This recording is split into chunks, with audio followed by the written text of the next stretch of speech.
Je demande que la rébellion désarme. On me convoque 3 jours après. Je suis sommé de présenter des excuses. C'est une incompréhension. Mais tout ça, il a gardé pour lui. Tout ça, il a gardé pour lui. Marius Komoé. Alors, ma très chère Annie Tchélé, je rappelle que ma première émission télé en Côte d'Ivoire, c'est avec vous. À l'émission On est ensemble. Oui. Vous m'aviez donné, pour la première fois de mon histoire, l'opportunité de m'exprimer sur les médias d'État. Oui. Je voudrais donc profiter de l'opportunité pour vous dire merci. De rien. Cela dit, quel rapport entretenez-vous aujourd'hui avec le président Laurent Gbagbo? D'abord, au moment où il exerçait le pouvoir d'État, et lorsqu'il est allé à la CPI, quel rapport entretenez-vous avec lui? Moi, Et personnellement, lorsqu'il est sorti donc de prison, aujourd'hui, quel rapport entretenez-vous? Moi, personnellement, Oui, bien sûr. je ne suis pas venu vraiment, je vais répondre, mais en fait, je ne suis pas venu pour parler de mes rapports avec le président Gbagbo. Mais quand il était au pouvoir, moi, j'ai connu le président Gbagbo et son épouse le même jour, en 2000. À quelle occasion? À l'occasion d'une croisade de prière. Vous parlez de Mme Simone et Yves Gbagbo? Oui, son épouse, oui, docteur Simone et Yves Gbagbo. À l'occasion d'une croisade de prière. Très bien. C'est là où on s'est connus. Et moi, quelques jours après, quelqu'un est venu me dire « Ah, le président Gbagbo veut te voir ». Je suis allée à la résidence. C'est comme ça que je les ai connus tous les deux le même jour. Donc, je suis une artiste. Moi, j'avais ma boîte de production. Je faisais ce que j'avais à faire, mon travail. Mais c'est vrai que quand la guerre est arrivée, j'ai été habitée par un sentiment d'injustice. Moi, ce qui m'a mise en mouvement, c'est l'injustice. Je me suis dit, voici quelqu'un qui a été élu, qui n'a pas eu le temps de travailler, et puis voilà ce qui lui arrive. J'ai trouvé ça pas juste. Donc, je me suis levée comme des millions d'Ivoiriens. Et c'est aussi en 2002 que j'ai connu Charles Blé Goudé. Et si je suis restée dans cette lutte-là, c'est Charles Blé Goudé qui nous a maintenus. C'est lui qui avait vraiment... Voilà, parce qu'après moi, je ne comprenais plus rien. Mais c'est lui qui a fait que je suis restée. Voilà. Très bien. Docteur Barry. Alors, Annie Tchélé, aujourd'hui, les révélations de Charles Blé Goudé sont vécues comme un séisme de part et d'autre. On sent une famille désunie, pour ne pas dire une famille divisée. Le fils qui ne parle plus à son père, le père qui ne parle plus à son fils. Est-ce que ce n'est pas trop facile, selon vous, de pointer seulement du doigt Mme Nadiani Bamba comme responsable de ce désaccord, sachant que le président Gbagbo a été président de la République, c'est quelqu'un d'un certain âge, on dit en Afrique, excusez-moi, je ne vais pas dire vieillesse, mais un âge avancé est synonyme de sagesse. Est-ce que ce n'est pas trop léger que de pointer le doigt accusateur sur seulement Mme Nadiani Bamba comme responsable de cette distance entre le père et le fils? Moi, je ne sais pas. On ne parle pas de, je parle pas de distance, on parle de faits. Moi, je reste sur les faits. Je n'interprète pas. Charles Blé Goudé dit, en 2009, Mme Nadi Bamba m'a convoqué. Ça, c'est un fait. Charles Blé Goudé dit, on m'a dit d'intervenir auprès de M. Afin-Guessan pour lui rétrocéder une villa, le siège du FPI qui serait sa propriété. C'est un fait. Charles Blé Goudé dit, Diaby Youssouf est venu me trouver et il m'a dit, Nadi Bamba dit que tu ne verras plus le président Gbagbo, sauf à la télé, où tu l'entendras à la radio. C'est un fait. Mais justement, M. Diaby Youssouf a démenti ça sur un média. Mais je vais y revenir. Si vous êtes d'accord, allez-y, M. Diaby Youssouf. Allez-y. M. Diaby Youssouf, nous le connaissons. Je suis désolée de le dire comme ça, mais... nous le connaissons. Ça veut dire quoi? Non, nous le connaissons comme quelqu'un qui n'est pas fiable. Quelqu'un qui est... Oui, oui, non, je le dis et il sait, je le dis tranquillement, sans il n'est gants, pas il n'y a fiable. pas de problème. Comment il je vais vous expliquer. M. Diaby Youssouf est quelqu'un qui ne fonctionne qu'avec... oh, le mot va être fort. Le mot va être fort. M. Diaby Youssouf est un opportuniste. Et je vais vous dire pourquoi. Allez-y. Il dit, par exemple, que lui, il allait en prison, il rentrait dans la prison de la CPI, ce que j'ai écouté, et puis lui, de son téléphone, il appelait le ministre Touré Mamadou pour parler à Blé Goudé, et donc il recevait de l'argent. Ça, c'est comme s'il n'est jamais allé à la CPI. À la CPI, même une feuille ne rentre pas. Quand vous arrivez, vous avez un box à l'entrée, vous mettez tout, vous entrez comme ça, même votre manteau. Et puis on vous fouille, les ceintures, tout ça. Donc il n'est pas possible d'entrer à la Avec un CPI téléphone. avec un téléphone. Mais comment lui, c'est vrai, comment Charles Blé Goudé parle au ministre Mamadou Touré, ça je vais vous expliquer. Diaby Youssouf, c'est un opportuniste, je le répète.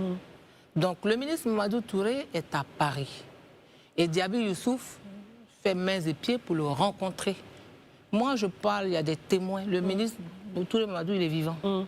Donc, Diaby Youssouf fait mains et pieds pour le rencontrer. Et quand il le rencontre, quand il a fini de régler, lui, ce qu'il avait à régler, on est en 2018. Touré Mamadou et Charles Blé Goudé ne se connaissent pas. Ils ne se sont jamais parlé.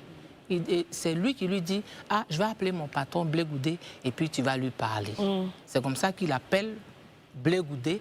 Et c'est la première conversation entre Blé Goudé et le ministre. Est-ce que Blé Goudé avait un téléphone là-bas? Comment ça se passe justement? Oui. Il y a un fixe? Oui, on pouvait appeler. Il y a des heures où on peut appeler. Les gars disent à tel moment, voilà, tu as droit au téléphone, tu peux appeler. Donc c'est là où il appelle et il se parle. Mais il est dehors, il est à Paris. Il n'est pas dans la prison. Il est à Paris avec M. Touré Mamadou, d'accord? Donc la question qu'il faut se poser, c'est en 2018 que Charles Blé Goudé parle pour la première fois au ministre Touré Mamadou à partir du téléphone de Diaby Youssouf. Est-ce qu'on sait ce qu'ils se sont dit, par exemple? Non, ils se sont salués. Voilà, chers frères, voilà, ils se sont salués. Mais lui qui dit... En fait, il veut faire passer ça comme si Charles Blé Goudé avait une relation particulière. Non, c'est lui qui avait la relation particulière. C'est lui qui manigance. C'est lui qui cherche des choses. Et deuxième fait, Monsieur Diaby Youssouf a appelé Joël Poté du COGEP parce qu'il voulait épouser sa deuxième femme, s'il est polygame. Mais il voulait soutirer de l'argent au DG du Fer de l'époque. Donc il dit à Joël Poté, ah, va chez mon grand frère, oh, j'ai un paquet il a un paquet pour moi. Donc Joël Poté se rend là-bas. Et le DG du Fer de l'époque lui dit, ah oui, voici 2 millions pour votre manifestation et tout. Il dit, manifestation, on n'a pas de manifestation. Il dit, mais Diaby, il dit, non, on n'a pas de manifestation. Donc il appelle Diaby Youssouf, mais on n'a pas de, tu m'as dit de venir prendre un paquet pour toi, mais il n'y a pas de manifestation. Il dit, oh, il faut faire, c'est comme ça. Donc c'est un être comme ça, il n'est pas crédible, c'est un opportuniste. Donc nous, c'est pour ça que Charles Blé Goudé s'en est séparé. Et aujourd'hui, il est au PPACI. Donc ce qu'il a dit, la commission qu'il a faite, il ne l'a pas faite qu'à Charles Blé Goudé, il l'a raconté à tout le COGEP. Il y a des témoins. Qui, par exemple? À Tagro, il est venu avec Eugène Tagro. Ça s'est passé à l'hôtel NH Atlantique Hotel à La Haye. Donc il est venu avec quelqu'un, il est venu de Auxerre où il habitait. Tagro l'a pris, il est venu chez Tagro à Créteil. Et puis ils ont fait le voyage. Donc pendant tout le temps, il était au téléphone avec Nadi Bamba. Et pendant tout le temps, il rappelait tous les gens du COGEP et il racontait. Quand il parle, il raccroche. Et puis, ah, voilà ce qu'elle a dit. Donc, c'est un personnage comme ça. C'est un vil personnage que nous ne considérons pas. Sa parole n'a pas d'intérêt pour nous. Ça, c'est pour Diaby Youssouf. Élysée.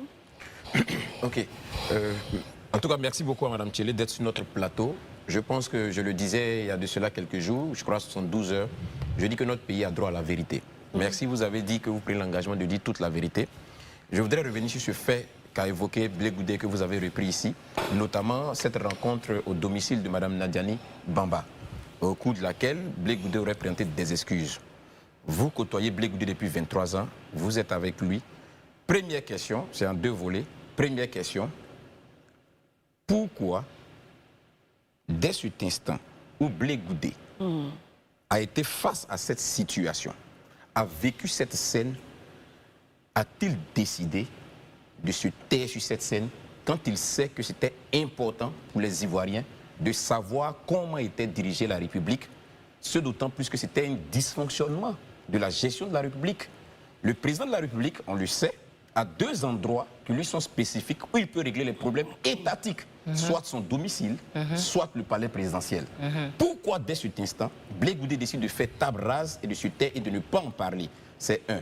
Deuxièmement, est-ce que, devant les Ivoiriens, vous regardez la caméra, Blé Goudé vous a-t-il une fois soufflé ou évoqué un potentiel deal qui existerait entre son mentor Laurent Gbagbo et le leader de la rébellion de l'époque, c'est-à-dire Soro Kibafoury Guillaume? Merci. Alors, pour la première question, Il y a le cadre, il y a le moment, il y a l'opportunité. Notre pays était dans une situation que tout le monde connaissait. Est-ce que c'était son rôle à lui de venir dire aux Ivoiriens « Ah oui, mais voilà ce que je viens de vivre ». Blé Goudé est quelqu'un de profond. Hein? Il est quelqu'un de profond. Mais est-ce que c'était le moment de dire ça? Je dis qu'il a toujours refusé de parler. Il a fallu que... Il y a un moment, chaque être humain a sa limite. C'est ça. Ils ont poussé le bouchon trop loin. Il y a sa dignité. Sa fille est majeure aujourd'hui. Son fils est là. Sa femme est là. Donc, ce n'était pas le moment. Maintenant, lui ne m'a jamais soufflé qu'il y avait un deal entre le président Gbagbo et le premier ministre Soro Diom. Parce que Blé Goudé, non, il ne m'en a jamais parlé. Mais c'est quelqu'un de profond. Donc, ça veut dire qu'il sait des choses. Il sait des choses. Je vous ai déjà dit que ce qu'il a dit là, c'est le centième de ce qu'il sait. Blé Goudé, il a 100 cahiers. Chaque fois que tu lui fais quelque chose, il note la date, qui était là, l'heure, tout. Donc il est clair dans sa tête. Donc il ne m'a pas dit ça. Non, je ne peux pas mentir. Ok, juste pour rebondir, vous aviez évoqué il y a quelques jours dans une vidéo, je pense que c'est depuis hier ou avant-hier, où vous parliez d'une scène qui se serait passée à l'aéroport. Pendant que nous étions au lendemain du déclenchement de la crise post-électorale, où Charles Blé Goudé, où Mme Nadjani Bamba et M. Sidiki Konaté se rendraient au Burkina pour aller solliciter le soutien de M. Blaise Compaoré dans une situation d'opposition entre lui et M. Ouattara. Est-ce qu'il est possible que vous reveniez sur cette scène devant les Ivoiriens et ça répondait à quelle logique? Blé Goudé qui vous l'a dit, ça répondait à quelle logique? Parce qu'il a eu à échanger avec ses interlocuteurs selon vos dires.